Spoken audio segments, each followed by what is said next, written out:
Tere tulemast kuulama kaasaegse naise podcasti. Mina olen Annika Nilsson, teie host. Kui sa uue asjaga alustad, siis hästi tihti on esimene küsimus, et mis selle asja nimeks saab? Mis saab minu podcasti nimeks? Ja kevadest saadik mul oli selline identiteet või selline nägemus, et see võiks olla kaasaegne ema. Aga mida lähemale jõudis see päev, kus ma nüüd seda podcasti episoodi salvestan, seda enam ma sain aru, et ema roll on ainult üks paljudest rollidest, mida meil naisena kanda tuleb, mille me saame valida. Ja see ema roll on veidikene muidugi, kui sul on lapsed, mina olen ise 3 lapse ema, et ma ei saa öelda, et see on selline ajutine roll, aga ikkagi sinu eesmärk emana on ju, et aidata lastel saada võimalikult iseseisvaks, et nad saaksid minna siia laia maailma ja teha seda, milleks nemad on ette nähtud. Olla need, kes nemad olema peavad. Ja isegi kui nad sealt nii-öelda pesast välja lendavad, jah, sa jääd emaks neile ikka, aga sa ei täida seda aktiivset ema rolli. Et see on natukene nagu ajutine selline aktiivne emaks olemine. Ja siis ma mõtlesin, et kui ma ainult keskenduksin sellele, et mis tähendab nagu kaasaegne ema, siis ongi see emaks olemine. Ema roll on justkui see esimesel kohal. Aga tegelikult esimesel kohal on ikkagi see, et kes mina olen. Ja mina olen naine. Ja ma olen kaasaegne naine. Et seepärast tunduski ikkagi ainuõigne mõelda sellele, et selle podcasti nimi peaks olema kaasaegse naise podcast. Mitte lihtsalt kaasaegse ema podcast. Ja kuigi ma kavatsen siin rääkida ka emaks olemisest, laste kasvatamisest, siis see on ikkagi ainult üks valdkond siin meie elus. Aga siis see kontseptsioon, kaasaegne naine. Ja ikkagi esimesel kohal oled sina ise, mina ise, kes olen mina naisena. Ja selle koha pealt on minu jaoks hästi oluline eneseareng. Sest ma ei talu, ma ütlen ausalt, ma ei talu sellist paigalseisu, teadmatust. Ei oska, siis ei oska, vaid ikkagi selline eneseareng, arengule suunatud mõtteviis, et kui ma täna veel midagi ei tea, siis ma saan ju selle välja uurida, välja mõelda. Mul on ligipääs tänasel päeval maailmas ükskõik missugusele teadele, infole ja ma saan ennast igas valdkonnas täiendada ja arendada. Kui ma seda podcasti tegema hakkasin, ma lihtsalt panin ka Google'isse, kuidas alustada podcasti tegemist. Ja ei mõelnud midagi siin üle mõistuse keeruliseks, vaid lihtsalt minu jaoks oli oluline seda teha, ma tahtsin seda teha ja ma tegin. Ja siis eneseareng ka selline vaimses mõttes, et just kõik need teadmised, mida ma saan ammutada, ja nende põhjal siis teha järgmiseid samme, liikuda, areneda, kasvada. Et see on minu jaoks hästi oluline kontseptsioon selle kaasaegseks naiseks olemise juures. Siis teine alustalua on loomulikult pere. Et sinu suhe oma partneri, elukaaslase, abikaasaga ja sinu suhe oma lastega. Et kuidas sa nendes rollides saad olla parim võimalik versioon siis iseendast.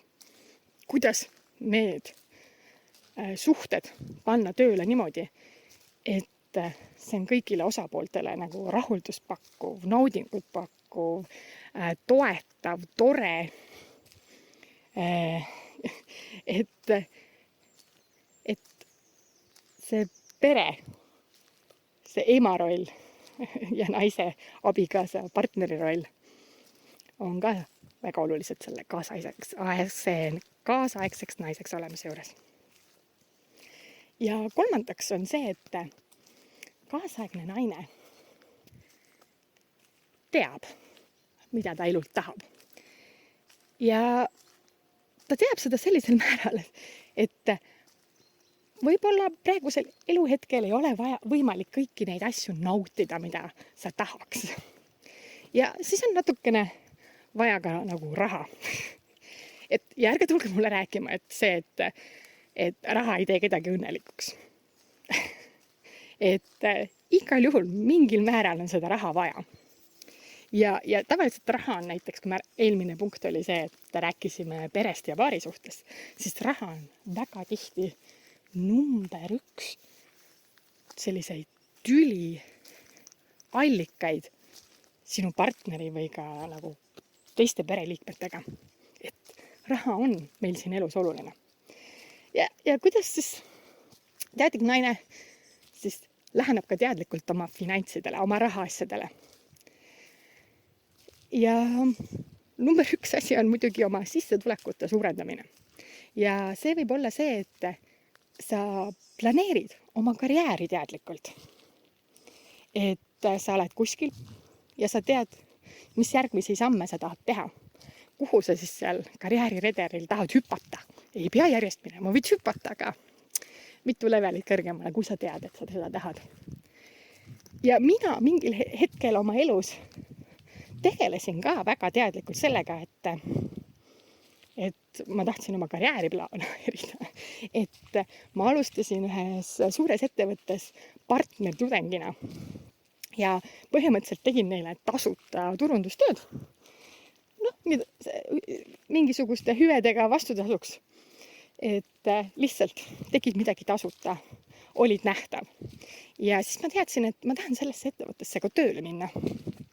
Et mis on need järgmised sammud, mis ma tegema pean. Ja siis, kui ma seal ettevõttes töötasin, siis samamoodi, et mis on see järgmine koht või kuhu ma edasi minna tahan. Seoses karjääri planeerimisega juhtus lihtsalt see, et siis elus asjad kõik muutuvad ja siis tuli pere. Ja enne kui kogu minu identiteet oli seotud sellega, missugust karjääri ma tahan ehitada ja kes ma tahan olla naisena, siis see asendus sellega, et mul on väikesed lapsed ja minu mingisugused väärtushinnangud muutusid. Ja siin ma räägingi see eneseareng, see kasv, see liikumine, see kõik on okei, et mingid asjad sinu elus mingitel põhjustel muutuvad ja see on okei. Sa lihtsalt selle uue info põhjalt liigud edasi. Ja siis see karjääri tegemine ei kõnetanud mind enam nii palju. Aga kuidas siis ikkagi neid oma sissetulekuid suurendada, sest on vaja ju süüa osta ja laste huvitegevuse eest maksta ja mida kõike veel. Ja siis see järgmine samm ongi ettevõtlus. Ja see, kui palju sa saad suurendada oma sissetulekuid tegeledes ettevõtlusega, on ainult sinu enda teha. Siin ei ole mingisuguseid klaaslagesid, milleni sa võid nagu jõuda, vaid ikkagi nagu taevas on piiriks. Ja kui palju oled sina valmis ise pühenduma, ise sisse panema oma aega ja energiat ja kui selge on see, kuhu sa edasi liikuda tahad. Seega mingid sellised lõpumõtted võib-olla ongi see, et kaasaegne naine omab selgust, kes ta on ja mida ta siin elus tahab saavutada. Ja ta ei oota mingisuguseid määramatuid asju nagu see, et ma ei saa tegeleda mingite asjadega, mida ma tahan teha, sellepärast, et mu lapsed on liiga väikesed. Et ma pean ootama, kuni lapsed suuremaks saavad. ma tegelikult ikka ei tea üldse, mis ma elus teha tahan. Et nii palju on täiskasvanud 20, 30, 40, 50, 60 aastaseid edasi, kes ikka ütlevad niimoodi, et ma ikka ei tea, mis ma teha tahan, kui ma suureks saan. Ja, aga mina olin sellises etapis, kus ma ei teadnud, mis ma teha tahan.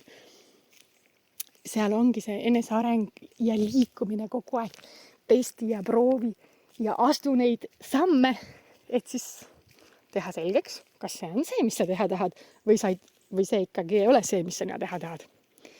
Nii et mõtle, mida sina tahad oma elult saavutada.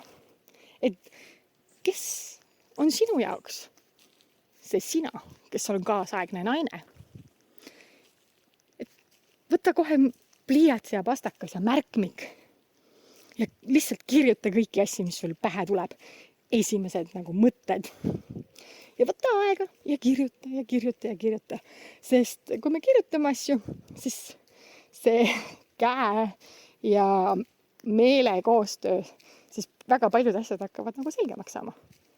Et kirjutamine on minul näiteks igapäevane tööriist, mida ma kasutan, et luua selgust oma päevades, oma elus. Aga kas sul on see selgus juba olemas? Ja kui sul on see selgus olemas, siis ma ei saa jätta ütlemata, et mitte midagi ei muutu, ei liigu, kui sa ei astu esimest sammu. Et olgu see kas või siis selline mikro pisikene samm. Aga kui sa seda ei tee, siis ei saa ka midagi muutuda. Nii et mõtle sellele, kes sa tahad olla naisena ja mis on see üks esimene samm, mille saad täna astuda. Ja kommentaaridesse võid kirjutada, et näiteks, jaa, mina olen ka kaasaegne naine, yes, Annika, nii on. Või siis lihtsalt, et ka seda, et millest ma võiksin järgmistes podcasti episoodides rääkida. Igatahes ilusat päeva! Tšau!